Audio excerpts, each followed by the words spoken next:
This is Thermopylae, on the coast of mainland Greece. I'm Matthew Settle. In August 480 BC, a Greek army of only 7,000 men, led by King Leonidas and 300 Spartans, fought here against a 250,000 strong invasion force, led by Xerxes, the king of Persia. At stake, the future of Greek civilization. Now, with new video game technology, you are about to see this great battle as never before. The vast numbers of soldiers, the troop formations, how they fought, and how the battle was won. Get the view the generals wished they had, now, on Decisive Battles.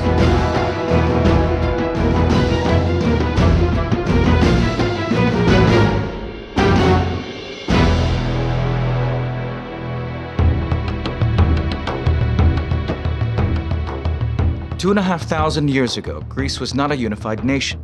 It was a collection of independent city-states like Athens, Corinth, and Sparta, each with their own laws and systems of government.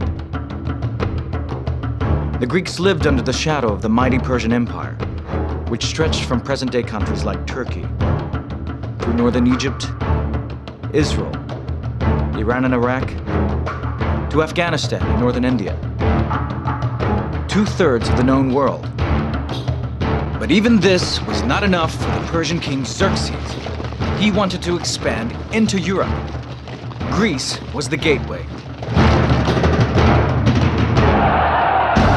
10 years earlier, his father Darius had been defeated by the Greeks at Marathon. Xerxes was determined not to suffer the same fate. He gathered a huge army from all corners of his empire. 250,000 men set out for Greece. Xerxes' expeditionary force to try to conquer mainland Greece was the mother of all expeditionary forces. Nothing like this had really been attempted before in the history of ancient warfare. In 480 BC, Xerxes crossed the Hellespont and moved his army down through northern Greece, while the Persian fleet sailed along the coast. City after city fell.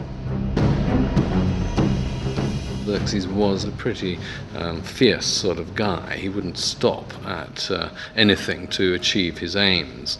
But Xerxes' goal was Athens. The Greeks had to stop him at all costs, and they had to do it here at Thermopylae. Otherwise, he would have a clear run to Athens.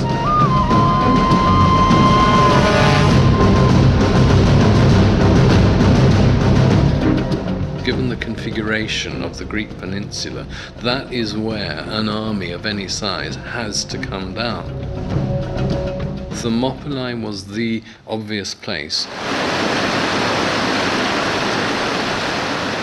The Greek name Thermopylae means hot gates.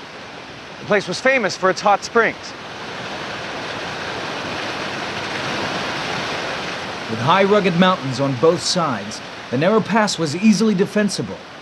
But it was also the gateway to Greece.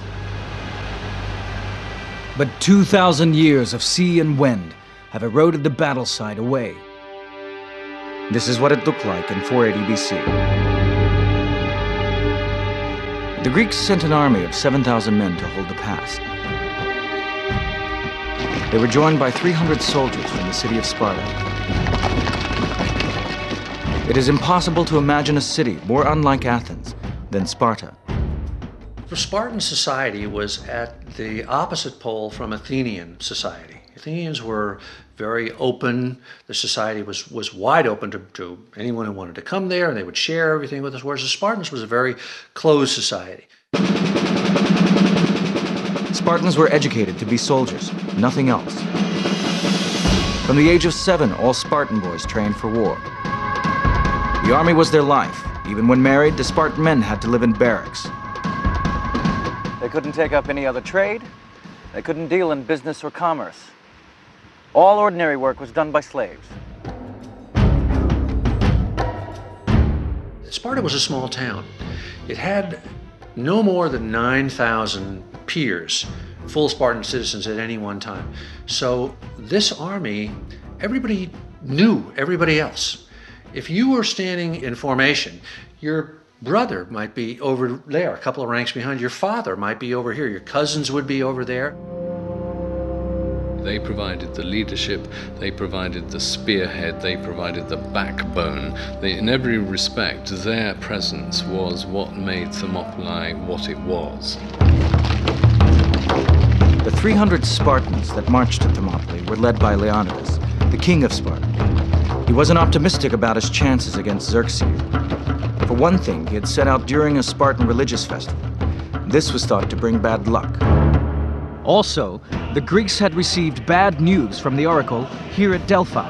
The priestess predicted that a Spartan king would have to die before victory was won. Leonidas' wife, Gorgo, asked him what she should do if he didn't return from battle. To which he replied, "Marry a good man, have children." He was apparently of absolute determined resolution and personally brave. He would have been in his 50s, not a young man, coming up towards retiring age, even in ancient Greek terms. The Spartans wore a sculpted bronze breastplate and a helmet designed to terrify the enemy. Each man carried a shield shaped like a shallow wooden bowl. Painted on the face of the shield was the Greek letter lambda, for Lacedaemon, the Spartan homeland. The main weapon was a thrusting spear, wielded over-arm. 8 foot long with an ash shaft, a leaf-shaped iron head, and a bronze butt spike. In close combat, they drew the short sword, the xiphos. By contrast, King Xerxes' Persian army was lightly armed. These men were trained for fast-moving warfare on open plain. Xerxes relied heavily on the Medes, who were deadly archers. The pride of place went to his elite band of 10,000 immortals. The immortals were the cream of the Persian army. They were recruited as an elite. The term immortal was the Greek one, which they used because they believed that every time one of the 10,000 was killed, instantly in reserve, there was another guy waiting just to step into his place.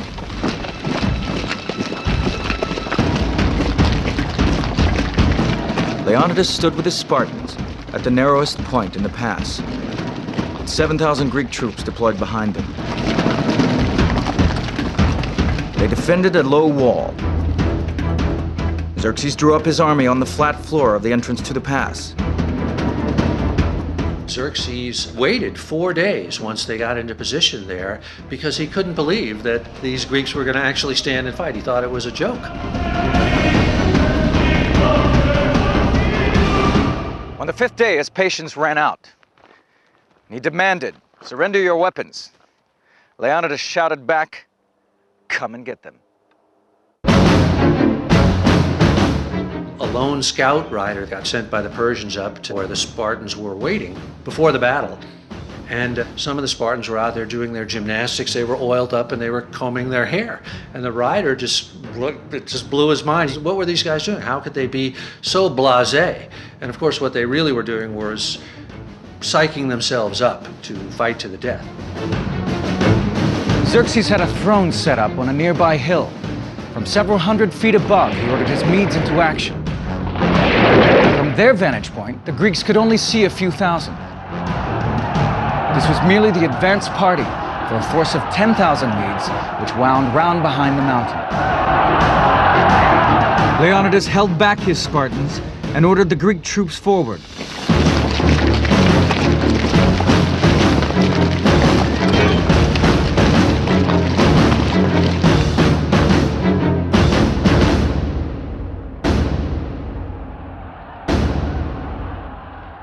The Battle of Thermopylae had begun.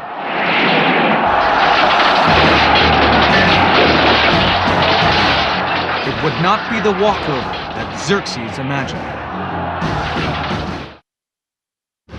August 480 BC, the Greek army led by King Leonidas and 300 Spartans is facing a Persian army of 250,000 men.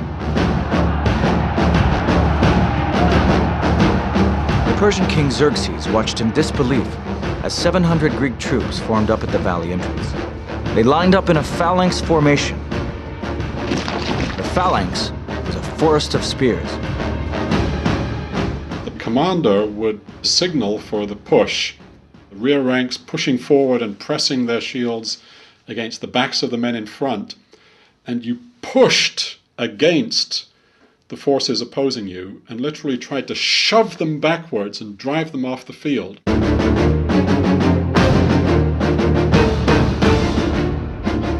They trained their whole lives for this moment. This phalanx was 18 men deep and 64 across. Their shields overlapped like the scales of a serpent's back, virtually impenetrable. The first three ranks lowered their spears and rolled forward towards the Medes. In contrast to the Greeks, the Medes were lightly armed. They carried light wickerwork shields and spears. Before they advanced, the Mede archers fired a volley into the phalanx.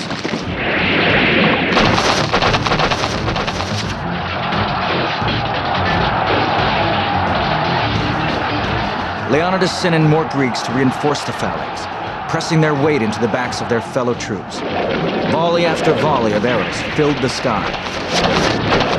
The Greek infantry had a 3-foot shield. The shields were bronze-faced with maybe 2 inches of oak underneath that. So if you want to think of that as a kitchen cutting board. And how hard you can whack a cutting board with a battle axe if you break it. As the Greeks began to tire, Leonidas sent in his Spartan warriors.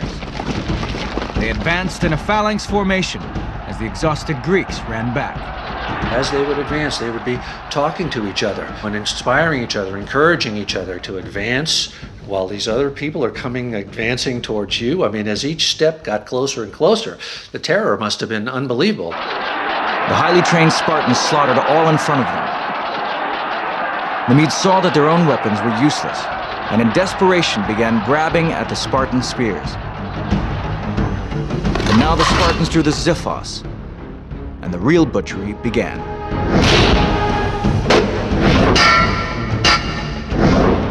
Are you hungry? Are you tired? Are you thirsty? Are you wounded? It doesn't matter. You're a warrior and you fight.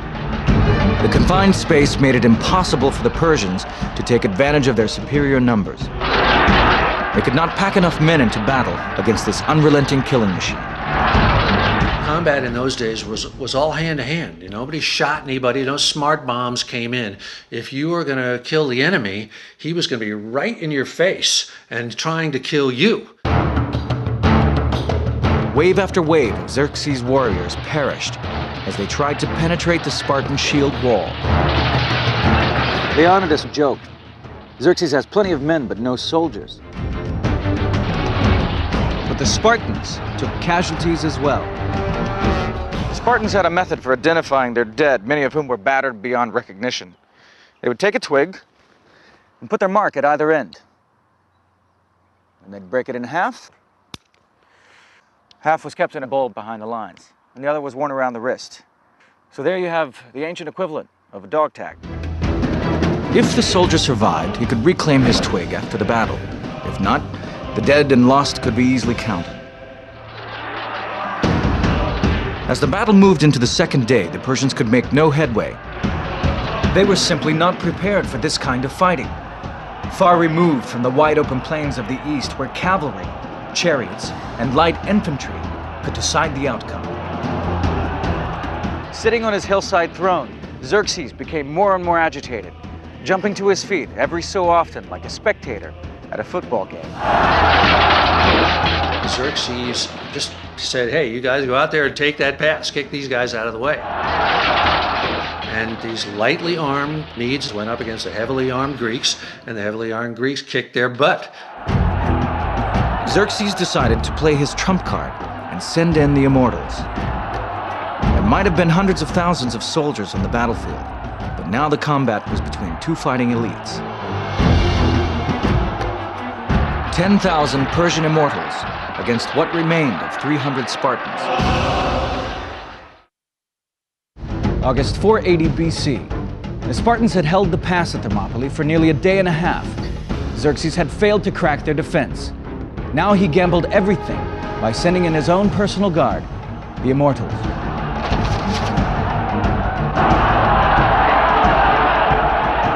They were a magnificent sight. They carried bows, spears, and short daggers. But rank after rank of the elite shock troops fell in the dust. The light-armed Persians couldn't penetrate the Greek armor, but the Greeks could penetrate them at will. And also the Greeks were trained to fight at close quarters and to come to grips at close quarters. Nothing could shake the Spartans. Xerxes needed a miracle, and it came from an unexpected source. A Greek trader, Ephialtes, seeing a chance to get rich quick, crossed over to the Persian camp. He told Xerxes about a pathway that wound around the mountainside and came out behind the Spartans. The name Ephialtes has entered the modern Greek language. It means nightmare in modern Greek. Ephialtes is today a nightmare. Under cover of darkness, the Persians filed up the track, and on the morning of day 3, emerged behind the Spartans. Leonidas had been outflanked. He knew this would be his last battle. To avoid unnecessary casualties, he sent the rest of the Greek army home. The Spartans would stand alone. It must have been an amazingly emotional moment as men were walking out, brave men, knowing they were going to live, while others were walking up to the front line knowing that they were going to die.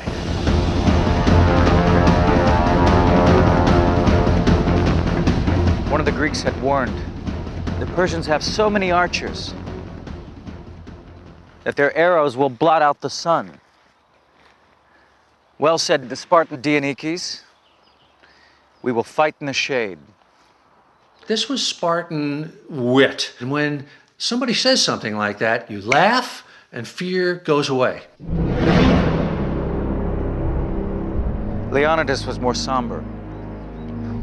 He ordered his men to breakfast, saying, "Tonight, we shall dine in Hades." As the battle recommenced, the Persians closed in from both sides on the tiny band of Spartan survivors. But the Spartans, with nothing to lose, fought like demons. The Persians suffered heavy losses. Then Leonidas fell. His Spartan soldiers rushed forward to save his body from capture and mutilation. The fact that the Greeks fought in the way they did to preserve his body from the Persians at the moment of final defeat again symbolizes how important the position, the status, the role of the king, the leader, actually was. Xerxes now decided to bring this battle to a quick end. He had tried to fight soldier to soldier in the honorable tradition of his Persian ancestors, but he could not break the Spartans. He had lost nearly 10,000 men, including 2 of his own brothers. He decided to withdraw his troops. He would finish the Spartans off at a safe distance with arrows. The Spartans regarded the bow as a weapon for cowards because it killed from a distance. Thousands of arrows rained down on the broken Spartans until not one was left standing.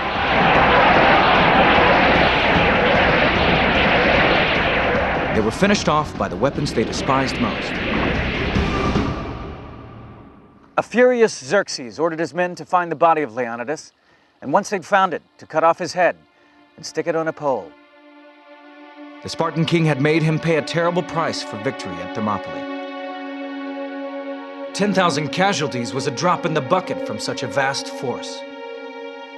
But it was a blow to Xerxes and the morale of his army. He was astonished that men would fight for an ideal, the ideal of freedom. Xerxes raced on through Thermopylae to capture Athens, but its citizens and army had already fled. Later that same year, 480 BC, they took to ships and defeated the Persians in a great sea battle at Salamis. Xerxes' grand scheme was in ruins. Had the Spartans not done their bit at Thermopylae, then I think the whole war effort, the whole Greek resistance, would have started to crumble. For the Greeks, it was destiny. A Spartan king had died, a Persian king had been defeated, just as the oracle had prophesied. All kinds of great civilizations have vanished that left incredible monuments, but the Spartans left nothing. But what they left, just by their actions that one day, is more indelible and is still living today. For the people of Greece, the courage and heroism of Thermopylae had sent a message of hope and pride. The 300 Spartans would never be forgotten. A grateful Greece paid the poet Simonides to compose their epitaph.